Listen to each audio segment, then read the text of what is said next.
It's Monday, March the 11th, 2024, 7:12 p.m. Eastern Standard Time.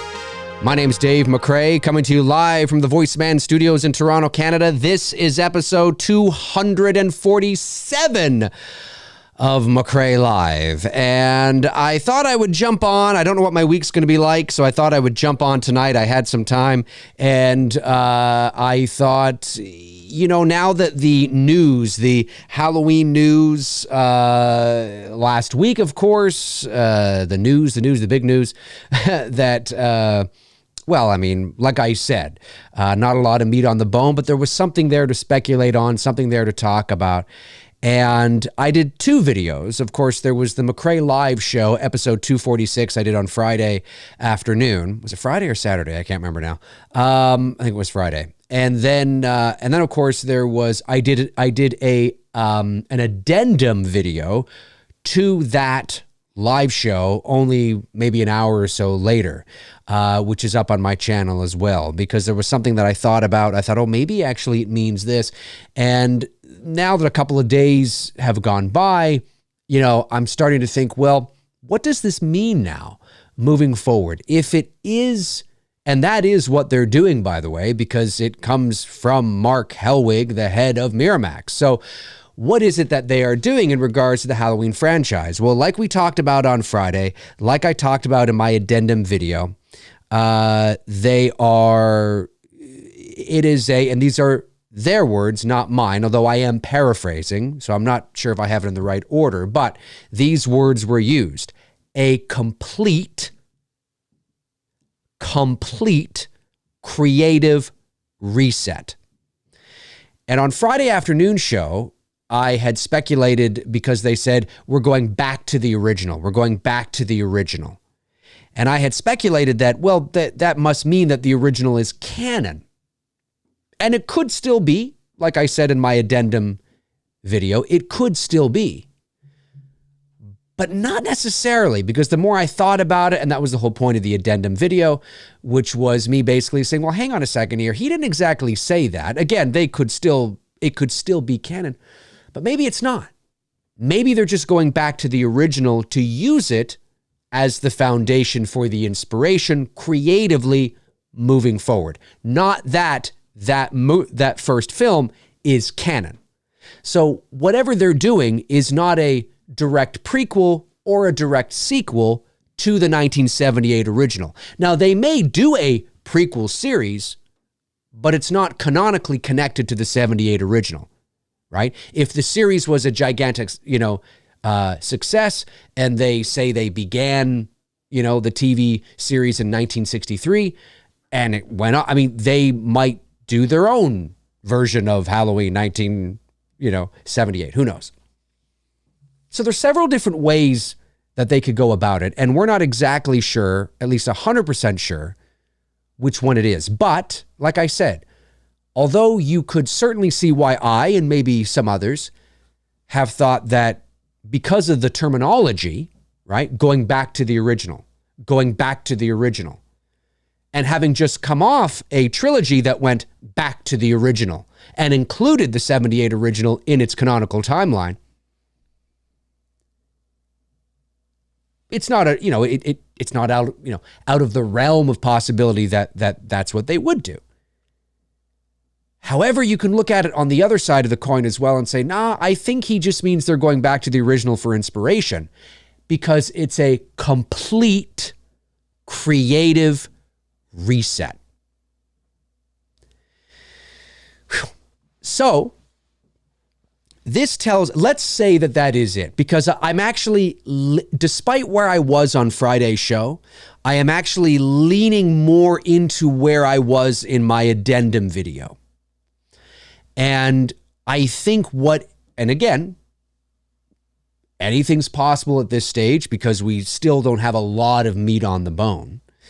But I'm leaning, and I have the right to change my mind, of course, as we all do, but I am leaning towards, no, he just means they're going back to the original as the template, right? As the foundation, as the creative inspiration, right? To draw from. but that Halloween 78 is not canon. It's not all that different from what Rob Zombie did with Rob Zombie 1 and 2. Because Halloween 78 was not canon there either. Now, I'm not saying that I agree with the creative direction. I'm just saying that it's, that was a creative reset in many ways. So that's what I think is happening here. And I think, for better or worse, I got to be honest with you. And you guys know me. Look, if you're new here, you may not know this. If you follow me for any length of time, you definitely know this. I am a Halloween purist, right? Now, that doesn't mean that I cannot enjoy the series and franchise as a whole, right? It doesn't mean that. At the end of the day, though, where my heart always gravitates towards is that original film, because it was always supposed to be a one-off kind of thing. And as I've said for many, many years on this channel, and I said it on Friday as well, when you include the 78 original in your canonical timeline,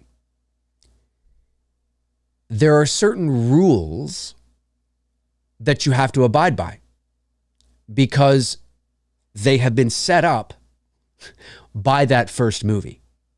Right? Now, that doesn't include characters you create and introduce into the timeline that we've never seen before. But if you're using the Michael Myers and it's supposed to be the same Michael Myers from the 78 original, well, there are certain rules that were established then that you have to abide by. If you were to remove that, and the 1978 original is no longer canon, although I am not fully confident, let me say this. Although I am open-minded, I'll look at it on the positive side. I am definitely open-minded, for sure, that they could create something, despite the 78 original not being canon, and they are moving, it is a complete creative reset. I am open-minded and I'm cautiously optimistic, because I'm a fan and I want things to be great, that they absolutely, if you hire the right people who understand the series and the franchise and the characters, and I don't mean getting John Carpenter on board. Listen, we love John Carpenter, okay? We do. But John Carpenter doesn't give a fuck. He doesn't care. He doesn't care. He could not care less. Okay? And that's not a shot at him. If he was on this show right now, he'd go, yeah, you're fucking right. I don't care. I hold out my hand and a check falls in. We know this. So we don't need him involved at all. I mean, he will get a check because it's based on his characters. But he doesn't need to direct. He doesn't need to be there. He doesn't need his grumpy bum there. You just need people that understand Halloween. So I'm cautiously optimistic that they could create a series that even I am like, that was pretty good, right? And I'm a tough sell. You know me. I'm a tough sell. But it could also go the other way, and we know that. But at the end of the day, removing Halloween 1978 from the equation, I think, is the best thing to do moving forward. I really do. Because if you include it into your canonical timeline, and Halloween 78 is canon, then people like me will be going, hey,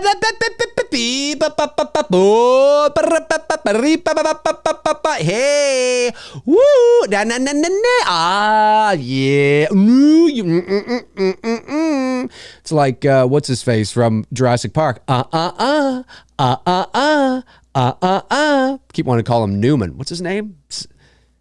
Wayne Knight? Wayne Knight? Is that his name? Can't remember. Anyway, but it's true, right? And there were things about the David Gordon Green trilogy that were on point, and there were things about the David Gordon Green trilogy where you're like, but hang on, you just, and that's because when you include the 1978 original, right, into the timeline, that is the inception. The 1978 original is the birth. It is the inception. It is the foundation. It is the template. It's where the rules were established. It is the rule book for all intents and purposes. So if you include it, you do have to remember, oh yeah, this is,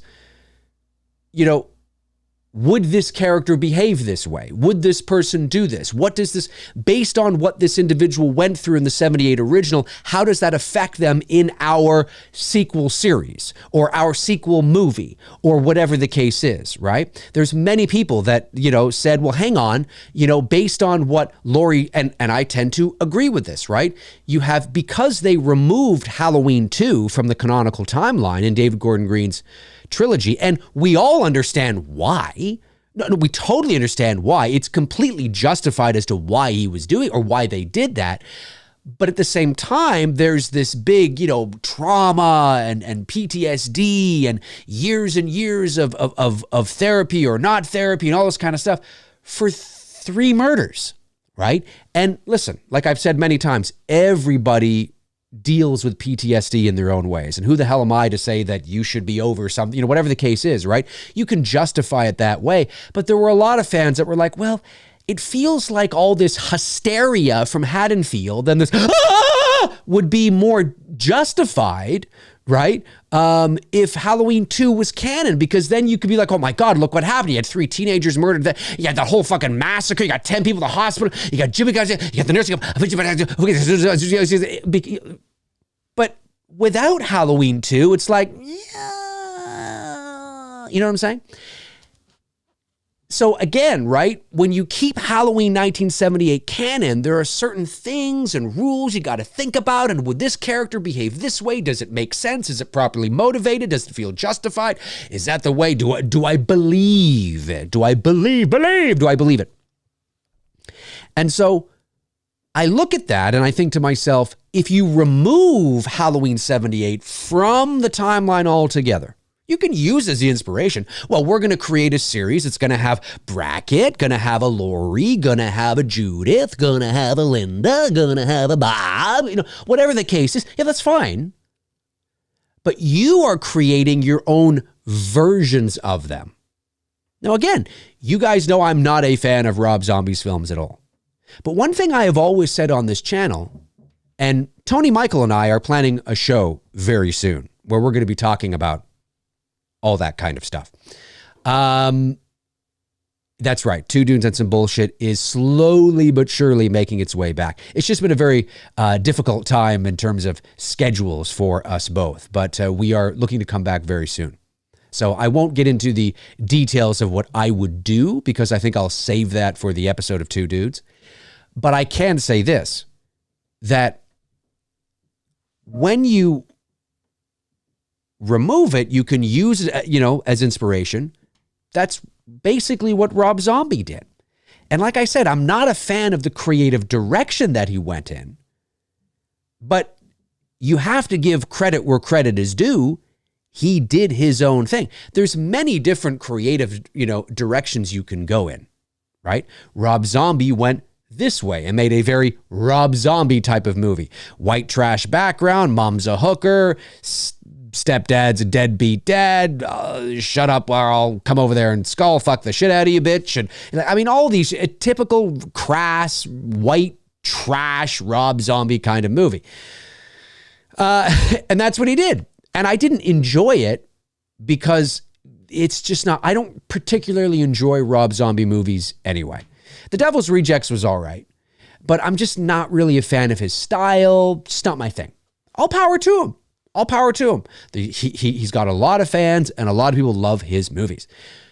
But I wasn't particularly a big fan of his Halloween films. But I like his Halloween 1 better than 2. Why? Because 1, for all the white trash hick motherfucker nonsense that it is more in line than what he did with 2. But you got to, hey, the fact that you may not like 2, he did his own thing. He did his own thing. And I'm not saying that that's what they're going to do with the series. There's many different creative roads and paths you can take. Just because they're going to do a complete creative reset doesn't mean that they're going to go Rob Zombie's route, right? I mean, there's like 9 different roads in front of you. Pick the other 8, right? There's many different things that you can do. But because you're not tied to the 78 original, I think, and you're starting from scratch, I think then it allows you to breathe. It allows you to breathe. And if anybody says, well, yeah, but it's like, yeah, no, but that's not canon anymore. But in the 78, like people like me, because that was one of my things, right? One of my issues I had with the Halloween, certainly that Halloween 18 film, and I like the movie. I think it's the best in the David Gordon Green trilogy. I don't dislike it. But I didn't love it the ways that I was hoping to, because there were certain things, particularly with the shape, right, with Michael Myers, certain character sort of things that I think they should have done. This is just my opinion, that I think they should have done that would have fallen more in line with what we would expect with the last movie being the 1978 original. Remember, when you're saying that you're removing all of the sequels, despite the fact that I have all these memories of all of these sequels, those sequels do not exist. It doesn't matter the fact that I have the memories of this and that and this and that and this. It doesn't exist, right? So the 1978 original, that's it. And so there was a few things and they may not seem like a big deal for some, and that's fine. That's fine. If you disagree, you're allowed to disagree. But one of those things, of course, was I think that the first time we saw him put on the mask, love the shot through the back window of the car. Love that. Great shot. Really cool. Frame, a frame within a frame sort of idea. But I like it. But I think it should have been at night. I think it should have been at night, or at least twilight, or, it's getting dark, but certainly at night. Maybe there's a lamppost there, and there actually doesn't have to be one. If there isn't one, you can sort of, create your own, right? Have sort of, a key light with some split lighting, the very last time we saw him with the mask was when he was standing there. I mean, I know you can see him with the mask when he's lying on the ground at the end of the original film, but he's standing there sort of like dimly lit. And then Dr. Loomis is, and he's like, oh, and he falls off the balcony. Well, let's go back to that. Let's go back to what we remember.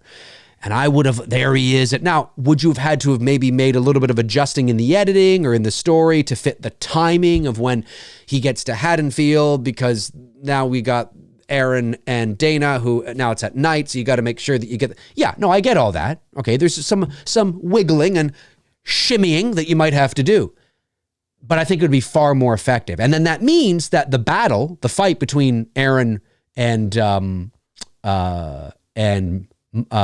Michael, that whole scene at the gas station can happen at night, right? So imagine that bathroom scene now at night, when maybe there's just like this dimly lit fluorescent light there. You can hardly see him. And that also helps you to mask, no pun intended, the fact that he didn't have a mask on in that scene, right? Because it's dimly lit and you can get maybe like just a glimpse of him. You're like, oh, fuck, it's crazy, and whatever the case is. Little things like that may not seem like a big deal to the average person. I understand it. I get it. I respect it if you disagree. But I've always felt that way. Because why? Well, because you're telling me the 1978 original is canonically connected to this movie, right? You got anal fucking, anal people like me going, okay, but you got the Dave McRaes of the world going, twirling my mustache. It's true. Well, you take the 78 original out of it and say, hey, listen, and use it just as a template. You can pick whatever you want. And then if people like me come along and go, but Miramax, they'll be like, hey, Dave, shut the fuck up. This is a complete creative reset, bro. Complete creative reset, brah. Bruh. Used to be, hey, brother. Then it went to brother. Then it went to bro. Then it went to bruh. I don't know what's next. Brr. Hey, brr. Hey, brr. But it's true, right? Now, are there things that are so built into the DNA of Michael Myers that they just almost have to be there because it's part of the character? Yes. Of course there are. Definitely. And I'll talk about that in a second. But I believe, now it may not be as wide as you would think, because like I said, because there's such an important thing. But you have two options here, okay? You have two options creatively, all right? One opens it up for you. One makes it a little more of a narrow path. The opening it up for you it's a complete creative reset. That is what the head of Miramax, Mark Helwig, said. A complete creative reset. Okay. Well, you can do whatever the fuck you want, right? And so if you want to show, I don't agree with this, obviously, but if you want to show how Michael became Michael, have an answer for it, have a backstory, you can do that. And as much as I may not agree, I may not like it, I can't complain about it because you've come out and said, this is a complete creative reset. This is not connected to the 1978 original. Okay. Just shut the fuck up, McRae. All right. I don't have to agree with it. I don't have to like it. But hey, right? I'd feel the same way. It's exactly how I feel about Rob Zombie's 2 films, right? I don't agree with it. It's not my style. Going from, the Hitchcock kind of thing to the trailer trash. Not my kind of thing. But Dave, it was a complete creative reset. It's just, they stand on their own and in their own timeline. Like it doesn't, like what the fuck's wrong with you? Right? And I think that's probably for the best. Because it does allow you to breathe. And that doesn't mean that you've got to, like I said, there's 9 different roads that you could take. 9 different roads that you could take. And so, again, I think I'm going to reserve what I would do for the episode of Two Dudes and Some Bullshit that will be coming up soon. Yes, for those of you that are just tuning in, Tony, Michael, and I are planning our return very soon. We've been chatting and trying to set all that up. So one of the things we want to talk about, and I know you guys want to know Tony's thoughts on this. He wants to give his thoughts on the TV series announcement and what he would do and the direction he thinks they should go in. And I want you guys to hear it. And I'll give my thoughts as well, and we'll kibitz back and forth. And that's, I think, where I'll save that sort of what I would, do in terms of like a story or things like that, probably for that episode. But as much as I may not like it, I am willing to take the risk. I'm not going to sit here and say, well, but look what happened with Rob Zombie's films. Yes, but look at Rob Zombie's movies, right? Now take the monsters aside. Okay, I get that. But generally speaking, his movies usually are sort of gritty, trashy, white trash, trailer hit. Like, and it's not a knock on him. It's just his style, right? And it's just, I'm just not feeling it. But like I said, there's many different creative paths and roads that you can take. I am not going to sit here and say, well, if you don't have the 1978 original as canon, it's going to automatically end up like Rob Zombie's 2 films, which I disagree with creatively. Not at all. Not at all. This Halloween series could be, if the right people are involved and if they take it seriously, right? And they do their due diligence and they understand the foundation, could be the best thing that's ever happened to it. Halloween 78 not existing. It could be. It could be. And like I said, being that it's a television series, it allows you to open the door and explore characters and take your time really fleshing things out, getting emotionally attached to characters, and really, again, and these aren't supposed to be the same characters from the 78 original, right? It's not supposed to be. It's the same character, but it's a remake. It's a remake. It's what it is. And complete creative reset, I mean, guys, maybe we will start to see more with Michael Myers, and maybe it'll be a different backstory. Maybe, I don't know. There's lots of things I have on this. Again, I want to save it for that episode of Two Dudes, but there's a lot of things they could, a lot of directions they could go. A lot of directions that they could go. And they also said maybe in that interview, Helwig said, I'm paraphrasing, we want to use, characters from that movie that maybe haven't really been explored. We want to flesh them out. Well, Jesus, Michael's parents, right? Little 6-year-old Michael, Judith Myers, her friends. We don't know who her friends are. We know her boyfriend, but you know what I mean? Like maybe, right? Maybe there's something there. Really flesh it out. Dr. Loomis, Brackett, Charlie Bowles. I mean, there's so much. And they said, and maybe characters from other films, maybe. I know on the episode on Friday, I had said, I don't think they're going to do that because I don't know who you would bring in. But if it's a complete creative reset where the 78 original is not canon, remember on the show on Friday, I was speculating as if it was. And then I did the addendum video, which is on my channel, where I said, well, hang on, actually, maybe it's not. And like I said at the top of the show today, I'm leaning towards it not being canon. I really think they're going to use it as a foundation, as a template, as a guide, right?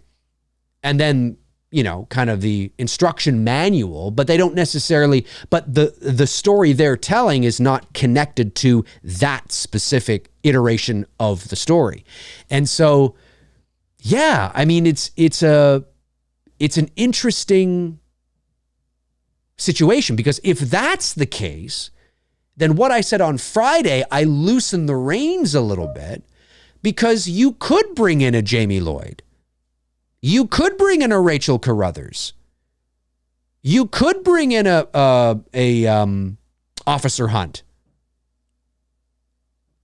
Because this isn't supposed to be the same universe.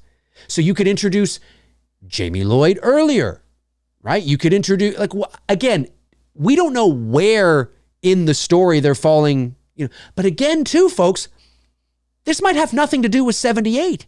It might not even take place in the 70s. It might not have anything to do with the 70s. A complete creative reset. Maybe instead of 1963, it's 1993. Instead of 1978, it's 2008. Maybe they don't abide by the 15-year rule. Maybe it's 1993 and present day. It's a complete creative reset. Now, some of you might be thinking, oh, they can't do that. They cannot do that. They can't do that. They can't do that because if they do that, hey, Veda, what's going on? Veda's in town, my cat. What's happening? Pookie. Pookie. She's great. But I know a lot of you are probably thinking, I can't do that because... Well, even I acknowledge something's got to give. Something's got to give. And you know how, I can be, but something's got to give because if you're just going to be doing the same thing over again, why the hell are we doing it? Oh, right, because we'll pay to see it and we'll sit and watch it. Of course, yes, no, I know that. I guess that was sort of rhetorical, but you know what I'm saying, right? Why? You've got to loosen the reins a little bit to give them an opportunity to create something familiar but different. And that's a very tightrope to walk. Or a very tightrope. Maybe that's a good thing because you don't want the tightrope to be too loose. A very narrow, a very narrow tightrope to walk. But I think a complete creative reset with the 78 film not being canon really is the best way to go. It really is. Because remember, don't think of the only other time that it's been done, which would have been Rob Zombie's films, right? Because now it's not the only time they've rebooted it, okay? But it's the only other time that the 78 film was not canon. Yes, you have 3 different timelines. You have Halloween 1, 2, 4. Well, you can include Season of the Witch, but that's its own thing. Okay. You got Halloween 1, 2, 4, 5, 6, right? You've got Halloween 1, 2, H2O Resurrection. And then you've got Halloween 1, 18, Kills and Ends. So 3 different timelines. Okay. And not including Rob Zombie's films or, Season of the Witch, but you got those 3 main timelines. And in every one of those timelines, they've removed other movies, but they've never removed the first movie. So there were always things where I was like, well, that doesn't make any sense. Right? But including that first movie, and I get why, has in a lot of ways pigeonholed them creatively and being able to maybe bring it into the 21st century, although they did a great job with, 18 Kills and Ends, of course. But I just mean really do something that, like I said, guys like me are not going, but actually, because it's, and let's not think that because of the only other time they kind of, which was Rob Zombie's films, it's the only other timeline that the 78 films not included, that's the litmus test. No. Now, that doesn't mean they're not going to fuck it up. That doesn't mean that we're not going to sit down in a year or two and watch this thing and be like, oh boy. It doesn't mean that. But I think because the example pool is so shallow, and there's only been one example, and that's coming up nearly 20 years ago, right? The Rob Zombie film was 2007. That's when it, began. I think we should give them a shot. Again, once we know more, of course, we know very little. We still don't know who the creative team is. I mean, they are still in development. They're not in pre-production. They are nowhere near shooting this thing at all. Maybe they start shooting in late 2024. Maybe. And they release late 2025. Maybe. This is a television series, not a movie. So if 10 episodes are greenlit and each episode is an hour long, they'll be shooting longer than 4 weeks, folks. Right? I mean, I think it only took 5.5 weeks to shoot Halloween 18 or something. If this is a 10 episode season, each episode an hour long, they'll be shooting longer than, a month. So this could be a while. It may not be till 2026. I don't know. But I think we need to give them a shot. At least not get our knickers in a twist yet when we don't know who the creative team is yet. I am open. I'm cautiously optimistic. Again, that doesn't mean that if you were to walk in, you see, that is why, generally speaking, that is why Rob Zombie's 2 is more disliked than Rob Zombie's 1. Because Rob Zombie's 1, although a creative reset, there are familiar DNA beats and familiar things that still keep it Halloween. Rob Zombie's 2, on the other hand, and there's still a lot of people out there that really like that movie. Really love it.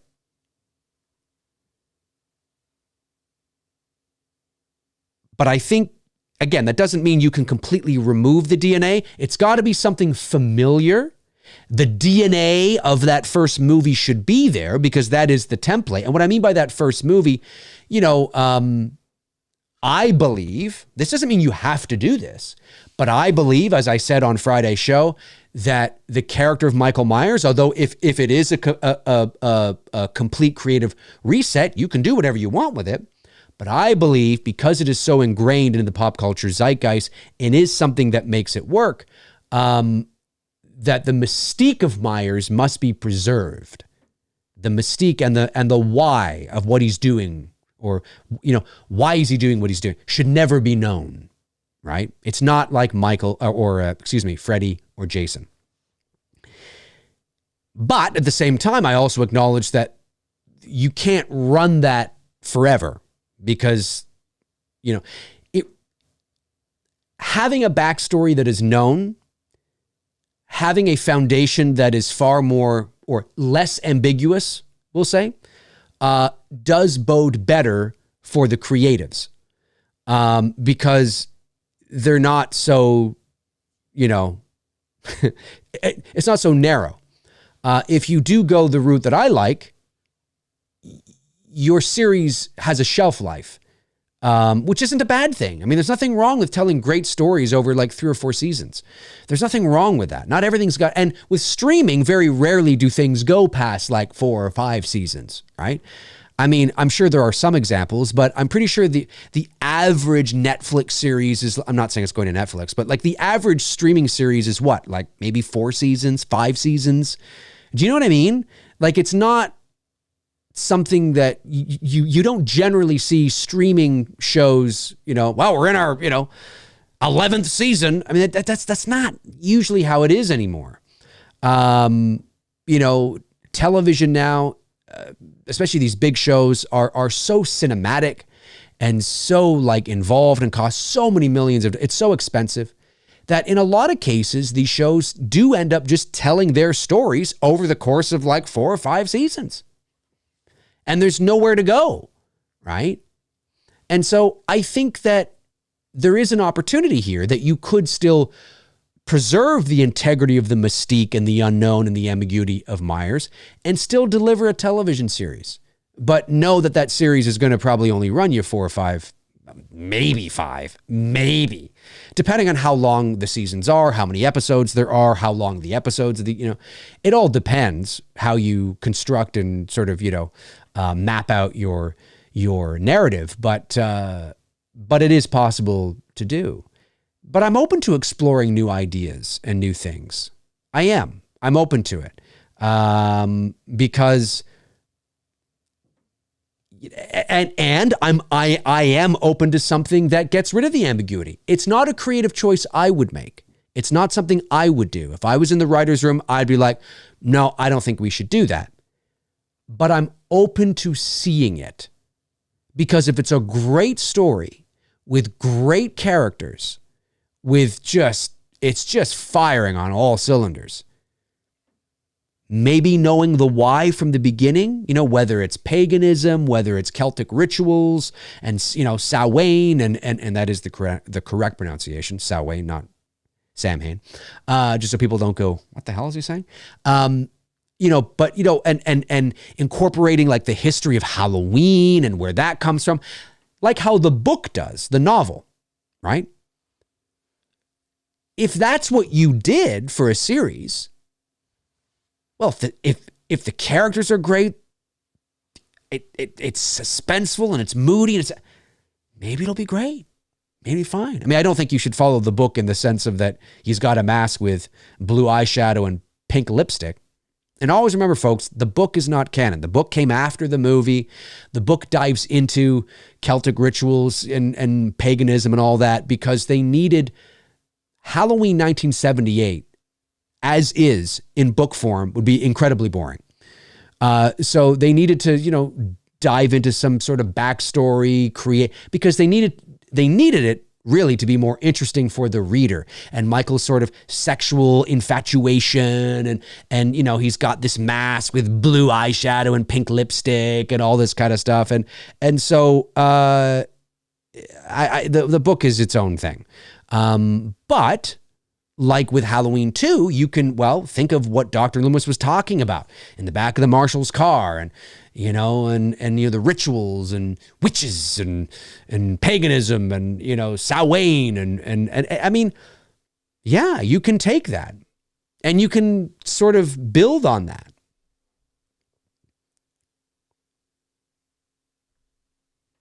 I'm open to it. I just don't see if you keep the 78 original canon, it doesn't mean you can't deliver something great. I'm not saying you can't. But I think it's time to move on. I think it's time to move on from that canonical timeline and, you know, see see where it goes. I'll have more thoughts, of course, as more information comes down the pipe, as new information gets revealed in terms of cast and writers and directors and because again, I mean, when it comes to television, the showrunners are far more important than the directors. Not that the directors are not important, but in television, it is your showrunner that is really sort of the big creative and the one constant through all of the episodes. And directors can change from show to show. It's not like in movies where, the director is, he or she's the guy or the gal. But in television, it's a bit different. So I'd be very curious to see who the showrunner ends up being for this Halloween series. I think that's why people got excited when Brian Fuller was announced as being sort of, the head creative, we'll say, as of the Crystal Lake series. And so who is that going to be, for all you comic book fans out there, who is the Kevin Feige, of this Halloween series? We know who the studio is, but who is going to be running the show, boots on the ground, in the creative room, hiring the directors, to come in, or maybe one single one over a season. It's entirely possible, although it's not generally how it works. What is it going to be, and who's the cast going to be? Where is it going to be set? Once more and new information comes out, I'll be able to sort of, really kind of hone in my thoughts a bit more and get into the nitty gritty. But this is kind of how I feel about it right now. Again, leaning more into, I think that is, I don't think he's saying, in retrospect, I don't think he's saying that 78 is going to be canon. It may still be. But I'm leaning towards, no, it isn't. It is a complete creative reset. And if it's a complete creative reset, what sort of creative liberties that they did not take will they take now? What sort of differences will you see in a series? My only advice would be, and listen, I understand they have to do something. My only advice would be to those who are putting it together is just don't turn the tables 180. Just don't do that. The DNA, the familiarity still has to be there. In my opinion, the mystique and the integrity of the enigma and the ambiguity of the character of Michael Myers still needs to be there. And there are ways to do a television series. I've thought long and hard about it now. There are ways to do it to preserve that. And I will dive more into that hopefully on the next episode of Two Dudes and Some Bullshit, which is coming soon. All right, let's jump over to the chat room for a little bit and see what you guys are saying. A couple of super chats did come in, so let me get these super chats. Brandon Barry sends in $4.99. Thank you, Brandon. It says, Dave, I was thinking if they recast Dr. Loomis, Liam Cunningham from Game of Thrones, I think would be a great choice. I'm not familiar with Liam Cunningham. Maybe I would be if I saw his face, but I've never seen an episode of Game of Thrones, so I'm not familiar with the actor. But I might be if I saw his, I'd be like, oh, yeah, I've seen him in other things, but I'll have to look him up. And then Josh McKenna sends in $9.99. Thank you, Josh, and says, my favorite moment at the Oscars was seeing Ryan Gosling perform I'm Just Ken. I know Billie Eilish won for the Barbie song. The Barbie song, What Was I Made For, which was beautiful. What song did you like better? I don't know. I'd have to listen to both again. I just caught snippets of the Oscars last night. So I'd have to listen to both. Josh, I'm not entirely sure, but yeah, no, I mean, I've heard by all accounts, everybody really enjoyed the ceremony. It sounds like the ceremony is becoming less self-indulgent and less maybe, self-indulgent and pretentious and a little more. They have to be careful though, because they don't want the Oscars to also lose its prestige. But it sounds like, they're being a little more fun and maybe hip to the kids. That's kind of what I gather. Whereas for many years they were very sort of, posh about it. But at the same time, you don't also want the Oscars to become the MTV Music Awards or MTV Music Awards, are they around? I don't even know if they're around anymore, but like the People's Choice Award or Kids' Choice Awards, where it's all like, green slime and woohoo, you don't want that either. So you want fun, but you don't want, it's still the Oscars, you know what I mean? But yeah. Let me see here. Let me scroll down. There was, I think, one other one. How do I pronounce this? I'm not sure how to pronounce this. Votrapur?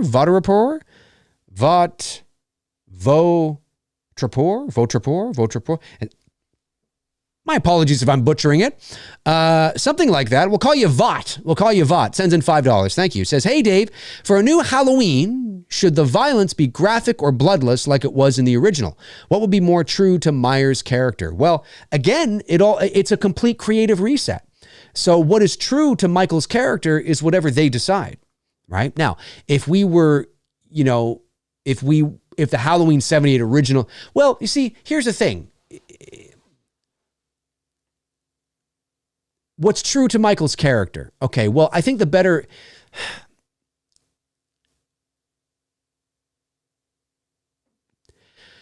I think it's more... The question is more what is... It's not really about...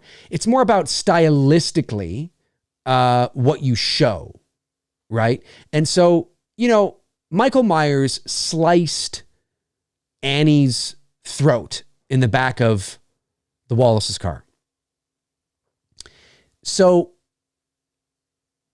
now if we were to act, like if this was real, Annie would have her throat slit. There'd be blood all over it, gushing and blood all over the car. But creatively, stylistically, because of the kind of movie that it was, the creatives behind it decided not to show that. Not that Michael Myers was not evil and gratuitous.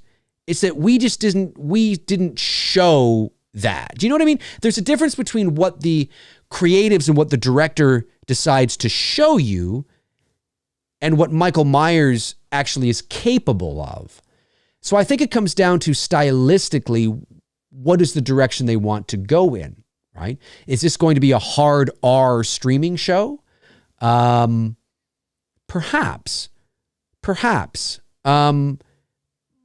But I don't think you need, maybe that's one of the things they take from the foundation of that original movie. Again, they go, we like that it was built more around suspense and mood and atmosphere and theater of the mind and all that kind of stuff. So that's what we're going to do. We're going to curtail our creative direction that way, right? Again, it's not a sequel to the 78 movie. That's just stylistically, they're going to do it that way as well, because it was such an important part of that first movie. That's what I think at least that's what I hope they do, because I think that's very important, but they can do whatever they want. Again, complete creative reset doesn't mean technically that means it's a complete creative reset. We can do whatever we want. But the thing that he said, the thing that Mark Helwig said was, we're going back to the original as a foundation. That tells me that they're going to look at the original film, what worked, what didn't in their eyes, what do we want to upgrade or update, what do we want to keep, what don't we want to keep, right? What characters do we want to explore, what characters that we don't care about, that's what's happened. That's what that statement means. That's what I'm leaning towards. Now, again, like I said, it's always possible that in, a couple of months we could find out that no, H78 is canon. It's like, oh, well, okay, well, there you go. But I think that's sort of what we're looking at here. I think that's what we're looking at.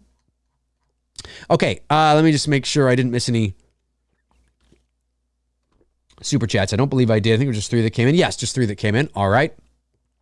Let me scroll over to the other screen here. Me and My Shadow says, less is more. You are correct. If you follow me for any length of time, you definitely know I agree with that. But what are they going to do? Right? There are no rules they have to abide by. A complete creative reset means a fresh slate creatively.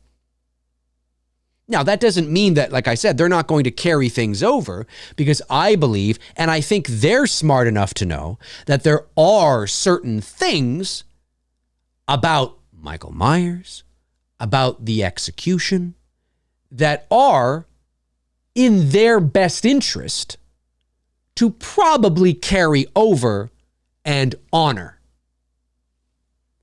But what those are and what they decide, we don't know.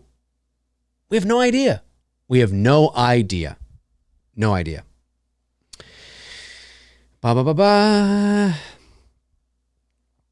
Let me see here. Just scrolling. Justin Valdera says, hey, Dave, what if in the show the story picks up exactly a year later from the 78 murders, where we see the aftermath of what happened that night and Hadesfield is still haunted and unsafe? Yeah, I mean, again, that would indicate that the 78 movie... Oh, I see. Well, you see, that would indicate to me that the 78 movie, even if they said it wasn't canon, it would be very difficult for us. Okay, look, here's how I feel about this. And it doesn't mean they have to do this right away, by the way. And maybe I reserve the right to change my mind. Okay? But how I feel about it right now, my instinctual gut feeling is, if you tell us that H78 is not canon, but you tell a story that happens after H78 within a year or two of that story, the problem, at least I run into as a fan, is the only frame of reference that I have is Halloween 78. So every time in this sequel series, if they don't show us 78 again in some way, I'm always going to think of John Carpenter's movie. When they talk about so-and-so dying or the 3 teenagers that are killed, I'm automatically going to go there because it's the only 78 that there is. I think if you're just going to reboot it creatively, you just, like, I understand. And I get, like, I get it.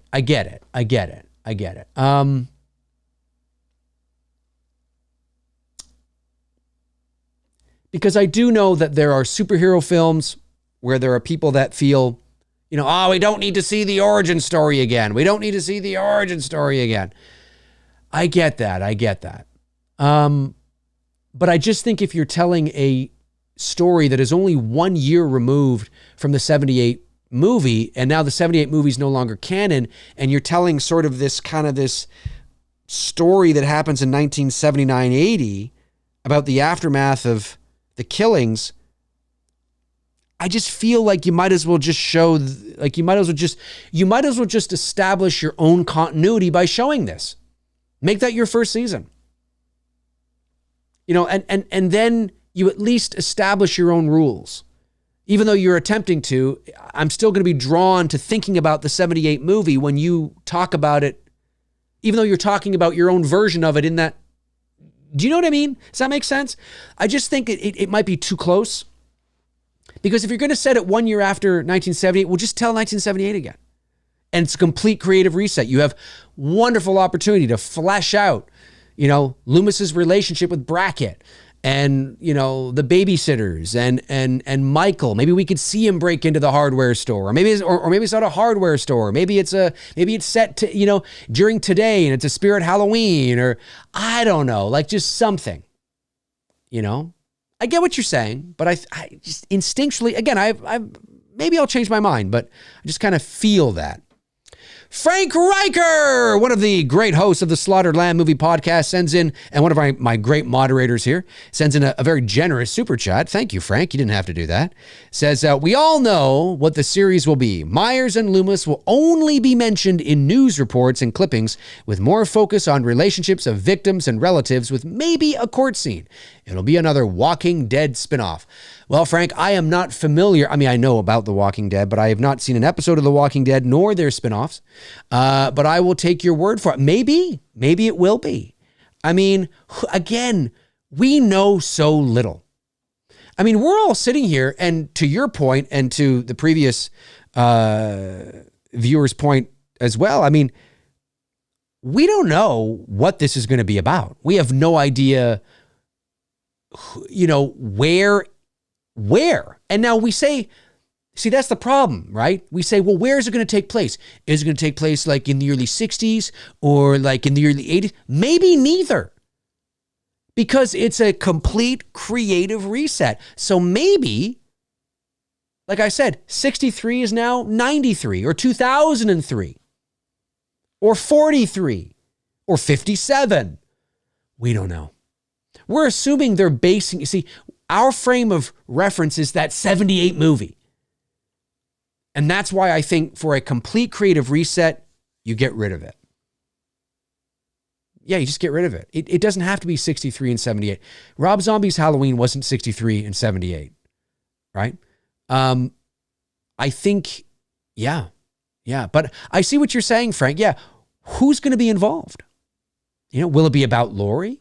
Maybe it won't be. Maybe there will be no Laurie Strode. Maybe the series, I can't get into it. I can't get into it because I promised myself I would save it for the episode of Two Dudes. But I have some ideas. Folks. I do have some ideas. I mean, my own ideas. Not. I don't have any intel or anything like that. Not yet, anyway. But it's interesting. But I do think. And you could be right, Frank. You could be right that maybe, I don't know, what kind of series will it be? What will it be about? I am still a huge proponent of an anthology series. I still am. Now, that doesn't sound like that's what they're going to do, but I'm still okay if you call it Hadesfield and you tell different stories from Hadesfield or what have you. A season of the Witch series. I'm still open to all that kind of stuff and just, leaving Myers alone for a while. I don't know. It's exciting though to kind of just speculate on and theorize about and see where it goes. Robert Kitzmiller has been a member for 7 months and sends in a member chat. Thank you, Rob. Says, would you be against Michael being in the city, stalking alleys and subways and skyscrapers? No, I wouldn't be. Although, for me, that's actually a really good question, Rob. For me, I think you could utilize a lot of really interesting things. The only thing, because of the busy hustle and bustle and loud nature of a city environment, you run the risk of potentially creating a loud movie, if you know what I mean, right? There's a lot of streets and a lot of cabs and city noise and, bars and yes, there's alleyways, of course, but I think that's why, a lot of these kinds of movies work so well, in more isolated regions, more rural areas like a small town, or for Friday the 13th, a campground, or, there's that vulnerability and that isolation. But there's also that original idea that John Carpenter had for Halloween 2, which was Laurie had moved on and she was living in an apartment building and Michael's, there at the apartment. I think it was his original idea for Halloween 2. That's interesting. Something about an apartment building. Maybe Michael's stalking an apartment building. That's interesting. Skyscraper, maybe. I don't know. You don't want to be silly either. There are definitely, you'd have to make the environment for him. So like power's got to go out, or, so he can hide, and you can use lighting to really frame him, and yeah, like I'm open to it. It's just, I'm open to it. A big city, I don't know, feels maybe a little too much for Michael, a little too loud, a little too obnoxious, for Michael. But maybe not. I mean, maybe not. I'd have to think about it more. Maybe not. Maybe it could work. Maybe it could. Maybe it could. Movie Chat and More Part 2 sends in £5. Thank you. Says, hey, Dave, hope you're well. Do you not think this is just Malick's way of admitting Blumhouse screwed up the trilogy? Also, avoid Imaginary. I have not seen Imaginary. Do I think it is Malick's way of admitting Blumhouse screwed up the trilogy? No, I do not. I don't know what Malick thinks, to be honest with you. All I know is that the David Gordon Green trilogy made $500 million at the worldwide box office, made $500 million worldwide now. And that doesn't include PVOD and rentals and all that kind of stuff. That's just box office. Now that's gross. Okay. That's not, what the studios actually get. That's gross. So obviously there's taxes on that. There's interest that they have to pay back to the banks. There's overhead. There's what the theater chains get. There's, so it's not like they're walking away with $500 million, but Blumhouse, Universal, everybody involved made a nice profit. And it made a lot of money. And I wasn't at the 45th anniversary convention, but Frank and Darren of the Slaughtered Lamb Movie Podcast were. And they said that when Malick was there and he did his panel and he was talking about a potential TV series and what to do next and all this kind of stuff, he had mentioned that, I'm paraphrasing what Malick said, but he said something to the effect of, it's important we strike while the iron's hot. It's business. It's show business, right? It made $500 million at the box office, and they're like, yeah, but it is diminishing returns, right? Each one made less, but Halloween Ends still made over $100 million. And so, but it is making less and less. And so, they thought, well, maybe it's a little too soon to bring Michael back to the big screen, but what could we do with television? Streaming is huge right now. It's the future. It's all the rage. There's been so many successes. There's been some, there's been some dumpster fires too, but there's been a lot of success. And maybe we should explore this. And that's what they're doing. That's what Friday the 13th is doing as well. Now, that doesn't mean that you will not see Michael back on the big screen, but I think you will see Halloween return to the small screen first. But do I think it's his way of... No, I don't think so. I don't think so. Because at the end of the day, I don't think, and I know there'll be people that would disagree with me, but hey, I mean, this is me saying this, and I'm a Halloween purist. I don't think the David Gordon Green trilogy ruined Michael Myers. It didn't ruin the 78 original. There was a lot of wonderful things to like about the trilogy, and there's, again, you know me. If you follow me for any length of time, you know how vocal I can get about the things that I disagree with. But at the end of the day, I'm also old enough to remember Halloween Resurrection and Halloween 6 and Halloween 5, and Rob Zombie's Halloween. I mean, they are, despite what we think, they're the best Halloween movies we've had in years, despite their many flaws that I disagree with creatively. They finally got the mask right. Finally got the mask right. John Carpenter came back. The scores for each movie are phenomenal. It's shot really well. It's competently made. James Jude Courtney is a terrific shape.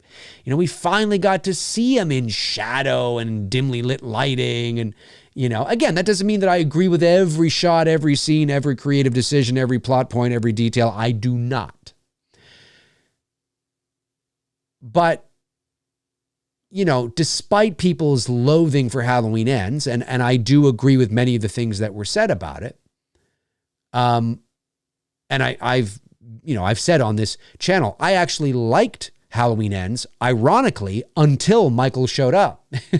I was actually kind of into the Corey story, and then Michael showed up. I'm like, oh, yeah, we don't need him in here. And you didn't. The Corey Cunningham story was actually compelling enough to tell on its own, which would have made a great anthology story, actually, to be honest with you. But I digress. No, I don't think so. I don't think so at all. Joe Thorburn sends in $2. Thank you, Joe. Says, not getting my hopes up after the DGG crap. The DGG crap, says Joe. Well, that's good. That's good. That's good not to have unrealistic expectations. Davey Deathray sends in a member chat. Thank you, Davey. Says, Dave, just like with Star Wars, it's almost as if the speculation fan theorizing for Halloween is more exciting than what they end up putting on is the way to go. I think so too. And there's many different anthology, things that you could do. I know that, you've been very adamant about taking sort of old, unfinished timelines and doing, that kind of thing. You could do the Season of the Witch as its own series, which wouldn't necessarily be anthology, but you could do that. You could tell a Charlie Bull story. You could, there's many different things you could do. And I agree with you. I think you could do it, but obviously Michael Myers isn't involved necessarily. Of course, in your idea, he is. No, I think, look, yes, it's fandom today is, we overthink it. We can, we speculate, we come up with all these ideas, and then, you go to the theater and it doesn't end up being what you want. It's very much like a book, in a lot of ways. When we get on here and we theorize and we talk about all sorts of ideas and all sorts of things, what we are painting pictures in our own minds. And so when I'm on here and you're listening to me, and especially if you agree with me, you imagine it in your own mind. Very similar to, a book, right? And then maybe you agree with me and you're like, yeah, Dave, that's a great idea. You know what, blah, blah, blah. And then from that, you form your own ideas and thoughts, and then you go see the movie, and it's not what I had in mind. It's not what I talked about. It's not what you talked about. So therefore, you're let down and you're disappointed. It's not always that the creative ideas are bad. It's that they're just not what you had thought, because there are different people that are coming up with these ideas. Now, do I think that Halloween Ends was the direction that they should have gone to end this trilogy? No, I don't. I think there was another way to go about it. And I don't think it has anything to do with the Corey Cunningham story. I think it's a great story, actually. I just think it's in the wrong movie.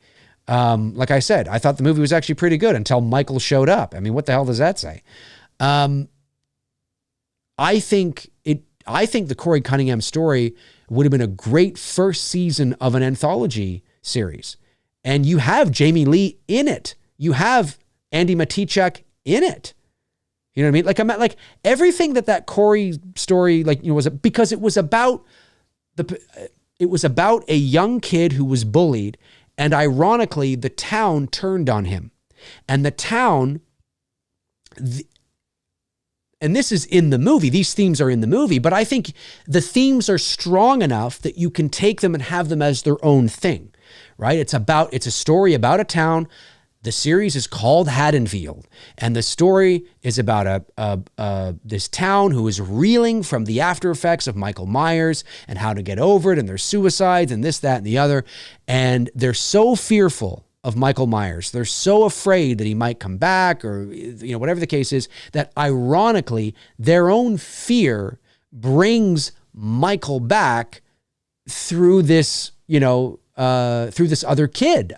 He was bullied. He was an all-American kid. He was going to go to college. There was this horrible accident that happened. He was acquitted because he, was innocent. It was an accident, and the town turned on him, and oh my God, and oh, this is awful. And the irony is all about, there's so much meat on the bone there, so much juicy stuff that they were beginning to sort of, to show you in that movie that I was into. I didn't care about Michael. I was like, I don't need him in this story. And you don't. And you could have it all the same way, right? You know, Jamie Lee is afraid that I've seen, there's something about those eyes I've seen before. And that whole thing could be its own thing. Could be its own thing. And I think that's where it should have been. I think that's where it should have been. You know, but hey, these are different creatives that are doing their own thing. And, but I do believe, like I said, in retrospect, as much as I am a Halloween purist, and I do think there are certain things that must be carried over in every incarnation because of how embedded into the Halloween pop culture zeitgeist they are. And they are what makes Michael so fascinating. It is a complete creative reset, and it will be fascinating to see what they take and what they leave behind. Alex, your name is Alex, right? Sends in $10. Thanks, buddy. Says, hey, Dave, thanks for answering my question. How do you feel about Alexander Aja of High Tension or Julian Murray and Alexander Bastillo of Inside directing Halloween? It all depends. It all depends on again, what is the creative direction, right? What's the style? I'm not entirely sure. What is the style? What's the creative direction? Yeah, like I think those are good names. Those are good choices for horror, for sure. Whether they would be the right fit for what Miramax wants to do, I don't know. Because there's two ways to answer this. Yes, the person who directed High Tension, I want to see their version of Halloween. Well, okay, yes, I could answer it like that. But what is Miramax going to do? What do they want to do? And once we know what they want to do, does Alexander Aja become the right fit? We don't know, right? So I like to sort of, answer it with a bit of nuance because I'm not sure. His take on Halloween, I would be open to it because I really like High Tension. Now that's a psychological horror film with a twist I never saw coming. I thought it was a great twist. So yeah, I think I would be open to it just as like a general sort of thought for sure. That'd be interesting. Very interesting. Movie Chat and More sends another £5. Thank you, Richard. Says, do you think it's a no-brainer to cast Aaron Armstrong in the TV show? We didn't see him for long, but he seemed to have the castle thing down. I think he should definitely be on the, on the list of people to see. I mean, I think it would be, silly to not look at him.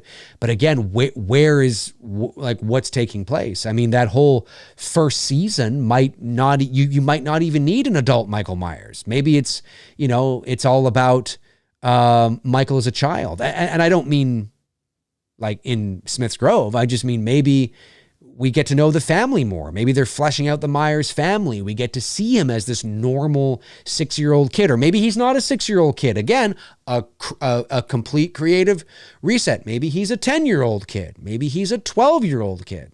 Maybe he's 15, or maybe we see him in that first season go from 6 to 12 to 15. I mean, who knows what they're going to do, right?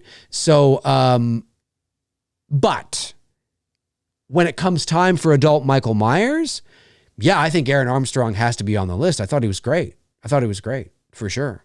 But the mask, they've got to get the mask right. They have to get the mask right.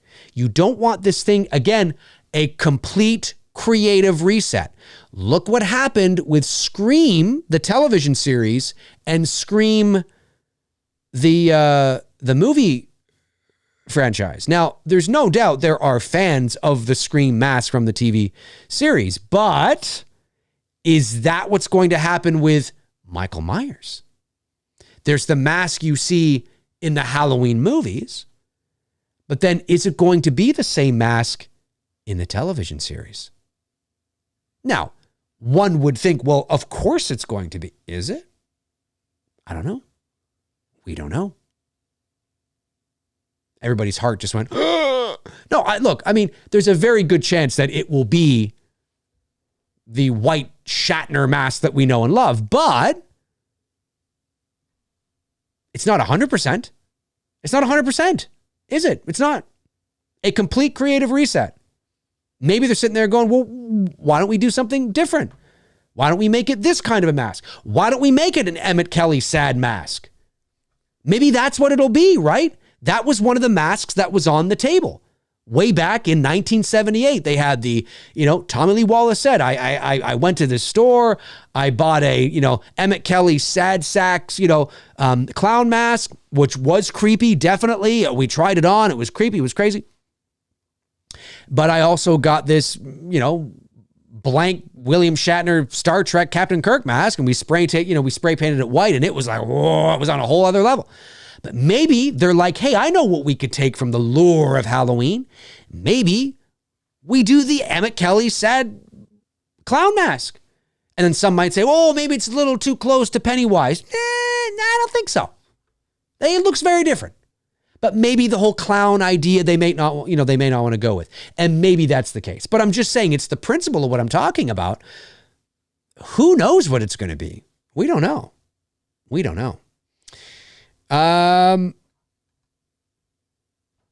Kings Hockey. I think that's how you say that. Sends in $10. Thanks, buddy. Says, Mildia Michael kills. Mildia? My idea, excuse me. My idea, I see. My idea, Michael kills Judith and boyfriend.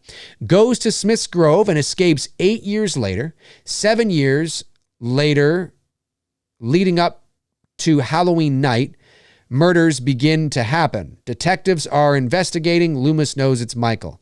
So 7 years later, leading up to Halloween night, murders begin to happen. Detectives are investigating. Loomis knows it's Michael. Yeah, I mean, you could do that. I mean, again, I don't want to beat a dead horse here, but for those of you that follow the Two Dudes and Some Bullshit podcast, and we are coming back, Tony, Michael, and I, about a year and a half or so ago, maybe even 2 years ago, we did a What If episode on a reboot, reimagining, a complete creative new slate, if you will, of what we would have done. And ours is set in the 1950s. And Dr. Loomis is a detective from Chicago, trench coat, fedora kind of thing. It's a black and white movie, film noir, it's set in the 50s. Instead of a psychiatrist, he's a detective, and he's brought into the small town of Hadesfield from the big city. He's a big city Chicago detective, but he's brought into this small town in the middle of Illinois, to help because there's all these murders that are happening. And Judith, and there's no Laurie Strode, there's nothing like that. The whole thing takes place in the 50s, and it's all about Judith and Michael, and they're of like a similar age. Judith is like 17, Michael's like 14 or 15 or something like that. And and so that's how we structured it, right? In the 50s, right? In the sort of that, stereotypical last decade of, innocent, America, right? Because obviously there was the 60s and the sexual revolution and the Beatles and, the Summer of Love and Woodstock and promiscuous sex and all this kind of stuff. I mean, the 60s really changed things. Whereas in the 50s, you got, the nuclear family and everybody's eating dinner together and Leave It to Beaver and, all that kind of stuff. And so setting it in the 50s, there's a naivete or a naivete. You can say it both ways. There's a lot of naive people, let's say. There's this innocent, and it's a far more religious world, and certainly, in America, and so that was interesting to us. That was exciting to us. So that's an example right there of a complete creative reset, but taking certain things from that first movie and using them in your, as your inspiration moving forward. I mean, that's something right there. And so I like that idea. I don't know how well it would resonate with fans, but that excites me because film noir, moody, atmospheric, black and white. Imagine a black and white series. Ooh, I don't think they would have the guts to do it. But imagine that, a black and white Halloween series, very film noir, very gritty and dark and atmospheric and scary, very suspenseful, set in the 50s. Oh yeah, I'm in. Because one thing you want to do too is you want to keep the DNA there, of course, but you don't want to make it so similar to the original either, right? I mean, in terms of like a beat for beat remake, you know, you do have to separate yourself creatively. You just have to make sure that the DNA and the familiarity is still there. Arthur Vega sends in a very generous super chat of $20. Thank you, Arthur. I really appreciate that. And says, hello, my northern neighbor. Hello, my southern neighbor. Well, you do another show on cinematic language. Want to be a filmmaker, love your insight. Another show on cinematic language? Perhaps. I do have a McRae Live episode where I did that. I mean, there's not really, I mean, I guess I would have to look for movies to analyze, I guess. And you know, and a movie that I really like, that I really appreciate the layers of, you know, and how the director, how it's shot, you know, how it's told, how they communicate to the audience and make the audience feel a certain way, without them even, you know, without the audience really having any control over it. It's fun to dissect that stuff. But yeah, I could see myself doing something like that in the future again. I just have to be inspired with something. Okay, let me see here. Just want to get these super chats. Where Nomad has gone before sends in $8. Thank you. Says, Freddy's Nightmares wasn't always about Freddy. It was about Springwood, and Psycho series was a retelling with a lot of original blueprint. Yeah, well, I think yes. Freddy's Nightmares, though, I think it's one of its drawbacks was that it didn't involve Freddy. It was an anthology series. And maybe a series like that would do better today rather than the late 80s. But, you know, I hate to say this, but certainly by the time Freddy's Nightmares came out, a lot of Freddy fans were kids. And so when kids tuned into Freddy's Nightmares, they wanted to see Freddy. And Freddy wasn't there. And so a lot of kids hated that, myself included. When Freddy's Nightmares came on, I think I was like 9 or something like that. 8 or 9. What was it? 88? I would have been 9. I wanted to see Freddy Krueger, and Freddy Krueger wasn't there. So I think Freddy was a drawback there. With Halloween, I'm not saying that Michael shouldn't be in an anthology series. I'm just saying that listen, there are a lot of people out there, and this is not an accident. Think about this. Halloween Ends is actually divisive. It's actually divisive among Halloween fans. Think about that. So there's obviously something they got right. Now, there are people that think it's a big pile of shit and it's worse than Halloween Resurrection, which is just totally mind-boggling to me how people could think it's worse than Resurrection. However, it depends on your level of standards, I guess. But it's divisive. So that goes to show you something, that there's something there. Frank, Julian Super Chat. Thank you, Frank. Let me go back. I missed Julian Super Chat. Let me go back here. Yes, there it is. Thank you. Thank you very much, Frank. I appreciate it. Julian Salgado sends in $2. Thank you. How would you feel Devon Sawa as the new Freddy? I don't know. It would depend. Again, it depends on the creative direction. I think if Devon Sawa, I mean, he's got a blue collared kind of rough kind of demeanor about him and look to him. I would be open for it. It just, for me, it's all about what are we doing with Elm Street? What is the creative direction, right? What are we doing? He's certainly, how old is Devon Sawa? He's got to be close to my age. Hey, Google, how old is Devon Sawa? 45. Yeah, okay. So he's my age. So yeah, I mean, he's the right age, right? He's not, 76. So I would be open to it. Devon Sawa is Freddy. Maybe. Yeah. I think though, I say this with absolute sincerity, I think you need an actor in there who is not really known. And because I want to get lost in Freddy. You know, when Robert Englund donned the glove in 1984, he wasn't known. Yes, he was on V. But he was a character actor. He wasn't a household name. Now, Devon Sawa, I wouldn't say is a household name, but he is known. I want somebody like, I don't know, somebody like Kevin Wright. Who? Exactly. I just made that up. Who? Exactly. But if he's perfect for it, oh yeah. Yeah. That's what I want. I don't want a name. I don't want to just see the actor. You know what I mean? I want to see Freddy. That's me. But that's not a bad choice. It's not a bad choice. I mean, certainly he's a little less profile than Kevin Bacon and a lot younger. Thank you, Frank. Appreciate that. Okay. AK Channel TV sends in $4.99. Thank you. Says, hey, Dave, unrelated question, but why do so many actors lie about their height? Are they including their height with shoes or just straight up lying?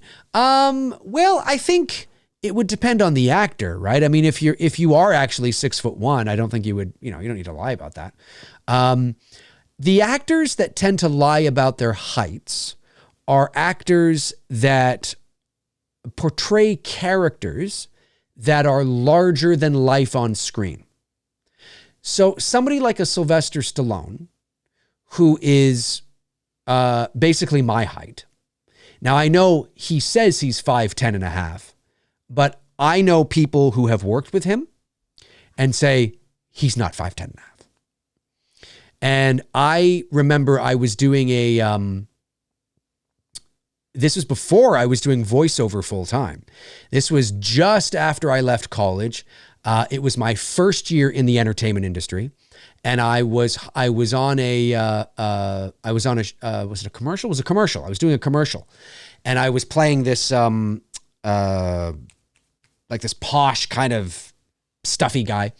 Anyway, the makeup artist who was doing my makeup had said that, I don't know how we got, again, this is 23 years ago. This is 2001. So I don't remember how the conversation started, but I remember her saying that she had just finished working with Sylvester Stallone on Driven.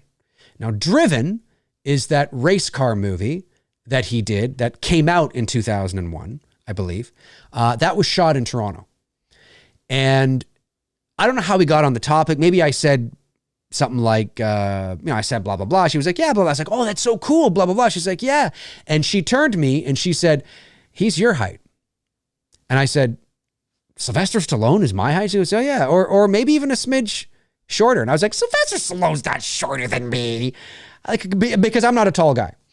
And she worked with him. I've never met the guy. And she's like, no, I'm telling you, he's not big. And that's been a thing for years and years, right? There's people that say he's like 5'7". There's people that say he's, 5'8". He says he's 5'10" and a half.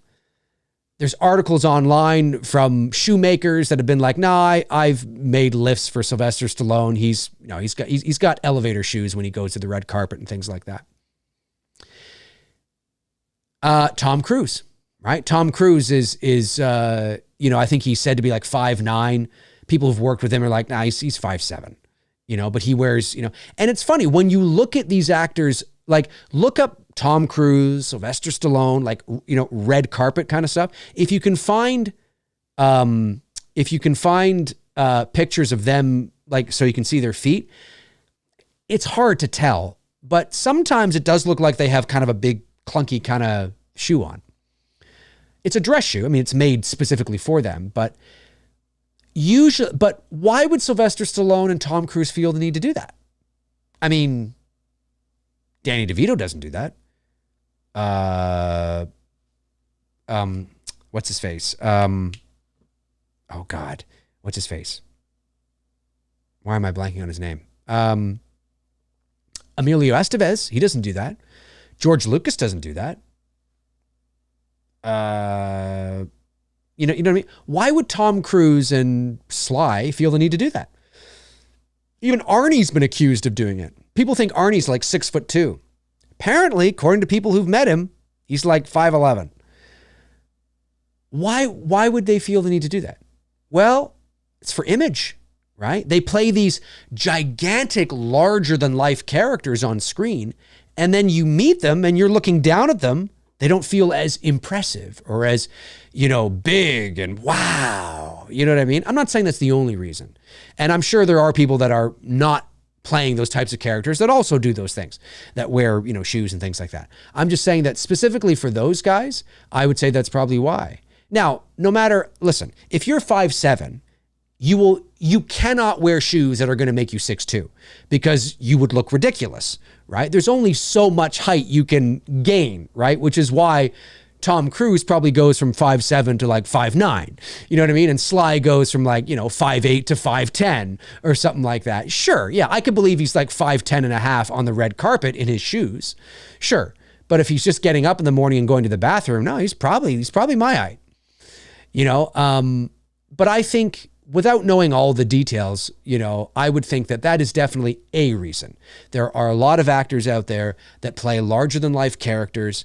And if they are on the shorter side and they're going to red carpets or to conventions or, to whatever the case is, they will wear big boots or clunky heels or lifts or whatever the case is, because they want to keep the magic up. They want to keep the illusion going, right? They don't want to disappoint their fans. You know what I mean? And that's, that's a reason anyway.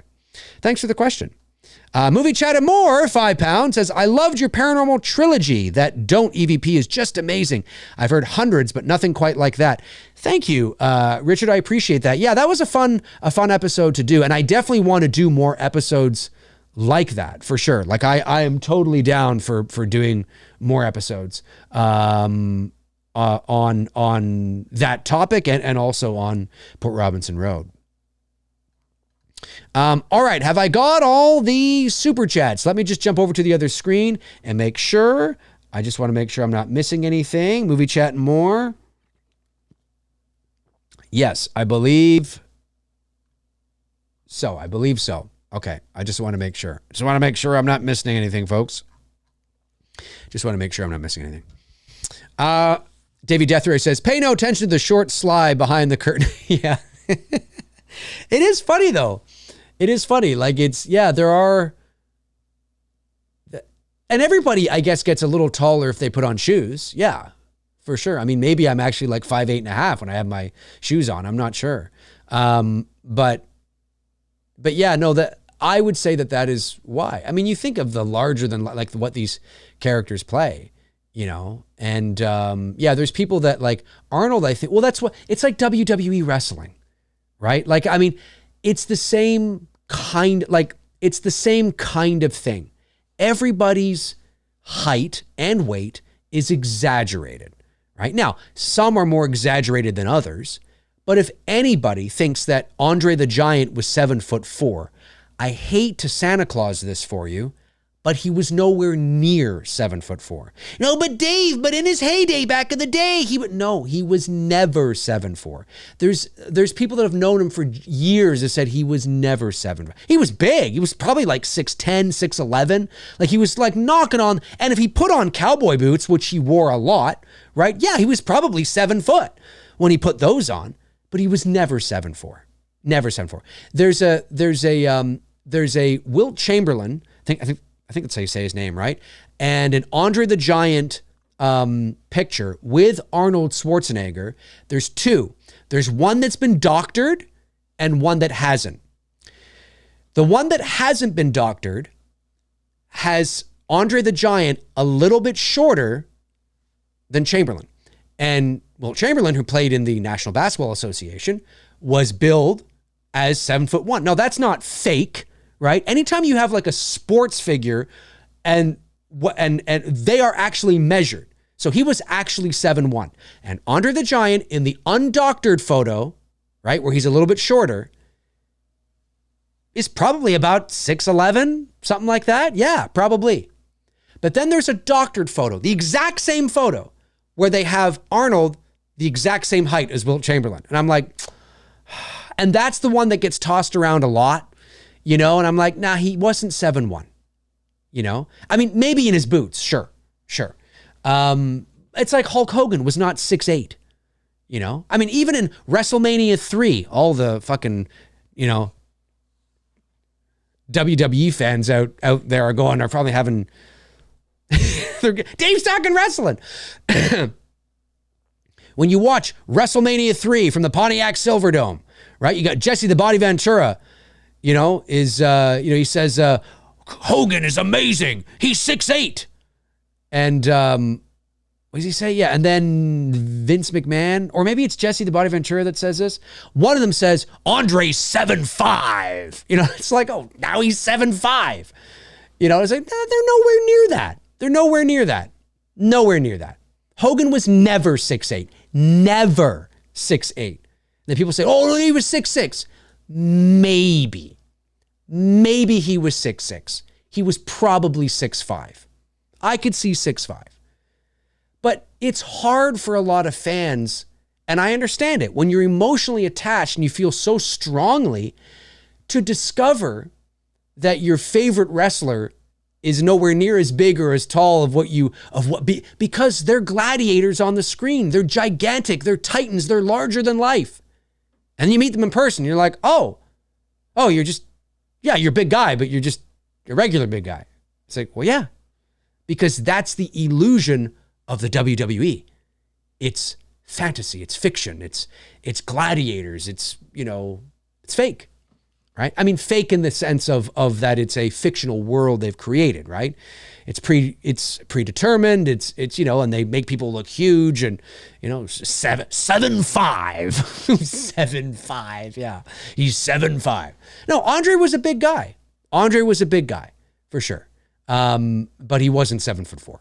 And it's the same with movie actors, right? They don't want to disappoint you. Poor Tom Cruise when he's doing his Mission Impossible, press junkets and he's walking the red carpet, he doesn't want his 5'7" self to walk out there because he's fucking Ethan Hunt, man. He's Ethan fucking Hunt. Dun dun dun dun dun dun dun dun diddly diddly dun dun dun dun dun dun dun dun dun. So he's got to walk out there at least 5'9". He has to. Crash on. Crashin? Sends in $5. Thanks, buddy. Says, maybe they will show when Dr. Loomis taught Michael how to drive and when convicts escaped. Maybe they will. It's entirely possible. Bum, bum, bum, bum, bum. Bum, bum, bum, bum.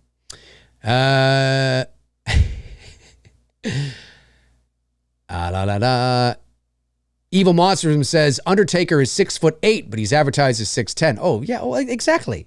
That's my whole point. And Hogan's a lot shorter than the Undertaker. So, and listen, I understand that the older you get, people can shrink. I get all that, but these wrestlers were never that big, and Andre was never 7'4". No, and never. Of course, the wrestlers will all say that. No, he was 7'4", because they got to keep the illusion going. They don't want to tell you Santa Claus isn't real. They don't want to tell you Santa isn't real. They don't want to tell you that Andre wasn't, They don't want that. They don't want that. They can't do that. I wonder if I could find that. The real photo.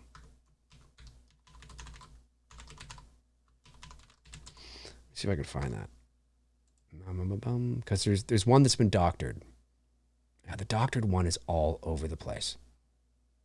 It's so frustrating. Where's the non-doctored? It's the doctored one that is all over because they want Andre to look the same height as Wilt. There it is. There's the undoctored one. Oh, no, wait. Wait a minute. Oh, shit. Oh, no, that's undoctored. That's doctored. Oh, well. I don't think it's very, I've seen it. I've seen it. It does exist. Wait, is that it?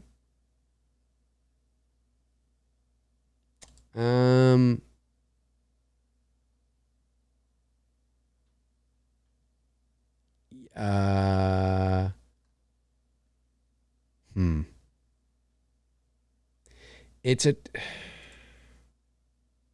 a tough one to find. Anyway, because I'm live, I can't take too much time, but it's out there. I've seen it. And again, I'm not saying he's like, 20 inches shorter than Wilt Chamberlain. I'm just saying you're like, if Wilt Chamberlain is 7'1", Andre is not 7'4".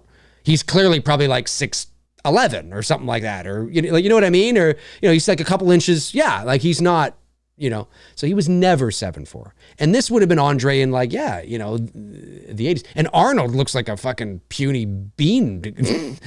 It's incredible how big those guys were. Incredible. Anyways, movie chat more. 2 pounds says, what did you think of Pacino's goof at the Oscars? I thought it was a goof, but I wasn't sure either because I was just watching clips and Pacino comes out and reads it, a great ass. And he reads it, and the Oscar goes to, I got to open the envelope. And he opens up, I see Oppenheimer. And I remember thinking, he's not reading off, but I thought maybe they weren't, maybe he wasn't supposed to read them out because there are 10 of them, right? Or and maybe he wasn't going to read them out. Maybe they were on the screen behind him. And for the purposes of just, pace and to streamline it, he just read that's what I thought. It actually wasn't until this morning, but I also did think it was kind of weird and everybody was kind of like, like it did look kind of strange. Then, of course, this morning I find out that no, it was a goof. Whatever. He's 83. He's 83. Who cares? Who cares? All right. I've got all the super chats, ladies and germs. I believe I do. Yes, I do. Okay, folks, that is going to do it for me here on this episode of McRae Live. I want to thank everybody who tuned in. Thank you, of course, to my moderators, Frank Riker, Tabitha Shore, Darren Sands, Chris Baber, Cody Snyder, and Andrew Stevens. Thank you for doing what you do. I really appreciate it. Thank you to the super chat questions that came in. Thank you to my members. If you want to become a member here on McRae, here on my channel, hit that join button and pick a membership. You help support the channel, of course, and also get access to exclusive shows and perks and things like that. At least consider it. Check it out if you want. If not, that's okay. I still love you. If you want to follow me on social media, you can. My links are right there. Facebook, Instagram, and X, formerly known as Twitter. Check them out until your heart's content. And when your heart is content, check them out again. Ooh, Taylor Paulson, $5 going right hard into the paint at the buzzer. Says, I'm not sure if you know this or not, but you rock. I like kills for what they tried to do, but unfortunately, it was a poor result. Still cool, though. Thanks, Taylor. I appreciate that. Hey, listen, I don't loathe kills, but I do think it was, well, you know my issues. I have plenty of videos and live shows on my channel where I dive into the nitty-gritty on Halloween 18, Halloween Kills, and Halloween Ends. I encourage those of you who have not seen those and know my thoughts on those to go and check them out. But thanks for tuning in tonight, folks. I really appreciate it. Two Dudes and Some Bullshit with Tony Michael is coming back soon. And I know he wants to give you his thoughts on the TV series, and we'll probably give you our thoughts on the direction that we want it to go in. So that should be an interesting sort of, an interesting show there as well. Taylor Paulson, another $2. Gail Weathers signing off. Gail Weathers signing off. Have a great rest of your Monday, folks, and I will talk to you soon. Cheers.